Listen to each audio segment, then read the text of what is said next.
கோடை காலத்தில் சீரான மின் விநியோகம் வழங்குவது தொடர்பாக மின்சாரத்துறை அதிகாரிகளுடன் தலைமை செயலாளர் சிவதாஸ் மீனா ஆலோசனையில் ஈடுபட்டிருக்கிறார். விவரங்களை செய்தியாளர் பாஸ்கர் வழங்க கேட்கலாம். பாஸ்கர், முழு விவரங்கள். தமிழகத்துல வெயிலுடைய தாக்கம் நாளுக்கு நாள் அதிகரித்து வரக்கூடிய நிலையில ஏசி மற்றும் மின்சாதன பயன்படுத்துவதோடைய எண்ணிக்கை என்பது அதிகமாக இருக்கிறது.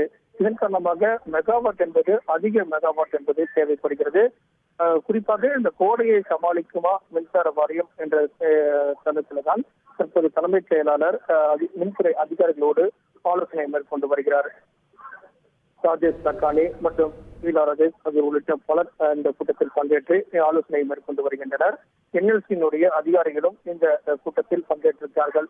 தமிழகத்தினுடைய மின் தேவை என்பது நேற்று மட்டும் 9,654 மெகாவாட்டாக இருக்கிறது.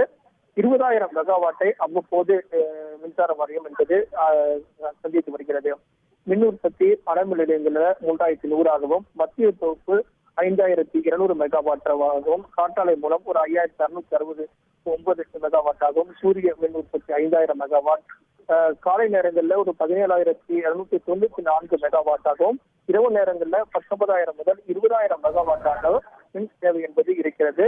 இதை கருத்தில் கொண்டுதான் நாளுக்கு நாள் அதிகரித்து வரக்கூடிய இந்த மின் தேவையை கருத்தில் கொண்டு கோடை காலத்துல அதிகம் பேர் மின் தேவையை எதிர்பார்ப்பார்கள். அதன் அடிப்படையில அப்போது மின் வெட்டு இடம் இருக்கக்கூடாது.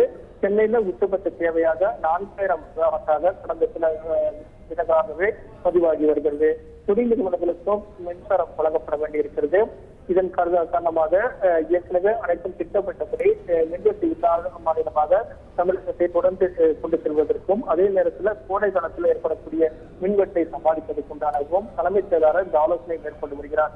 ஆலோசனையில என்எல்சி சார்பாக 2,500 மெகாவாட் வந்து தமிழகத்துக்கு தர முடிவு செய்யப்பட்டிருக்கிறது. அதன் அடிப்படையில் தான் இந்த ஆலோசனை கூட்டம் என்பது நடைபெற்று வருகிறது. இது பெரும் பட்சத்துல தமிழகத்தினுடைய மின் தேவையை பூர்த்தி செய்ய முடியும். குறிப்பாக கோடை காலத்தில் ஏற்படக்கூடிய மின்வெட்டை சமாளிப்பதற்குண்டான வாய்ப்புகள் இருக்கிறது. அதை மையப்படுத்திதான் தற்போது ஆலோசனை என்பது நடைபெற்று வருகிறது. முழு விவரங்களுக்கு நன்றி பாஸ்கர். செய்திகளை உடனுக்குடன் தெரிந்து கொள்ள உடனே சப்ஸ்கிரைப் பண்ணுங்க.